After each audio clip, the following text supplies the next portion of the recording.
بسم اللہ الرحمن الرحیم۔ کہتے ہیں کسی گاؤں میں 3 بھائی رہتے تھے۔ ان کے گھر پر پھل کا ایک درخت تھا جس کا پھل بیچ کر یہ 2 وقت کی روٹی حاصل کرتے تھے۔ ایک دن کوئی اللہ والا ان کا مہمان بنا۔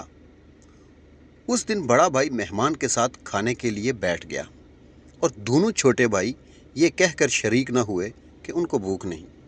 مہمان کا اکرام بھی ہو گیا اور کھانے کی کمی کا پردہ بھی رہ گیا۔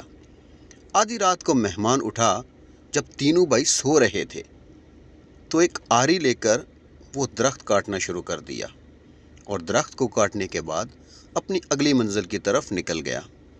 صبح اس گھر میں کوہرام مچ گیا۔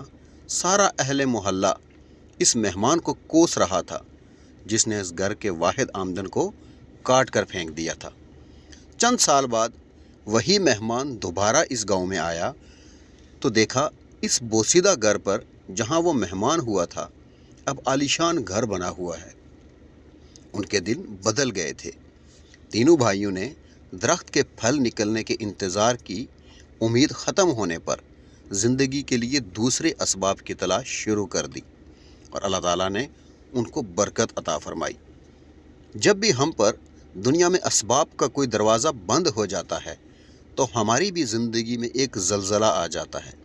ہم سمجھتے ہیں جیسے سب کچھ ختم ہو گیا، جبکہ یہ کسی نئی شروعات کے لیے قدرت کا پیغام ہوتا ہے۔ انسان کی فطرت ہے کہ وہ دستیاب صورتحال میں کمفرٹ زون بنا لیتا ہے اور وہ حسرت سے دنیا کو دیکھتا ہے، لیکن اپنا کمفرٹ زون چھوڑنے کی ہمت نہیں کر پاتا۔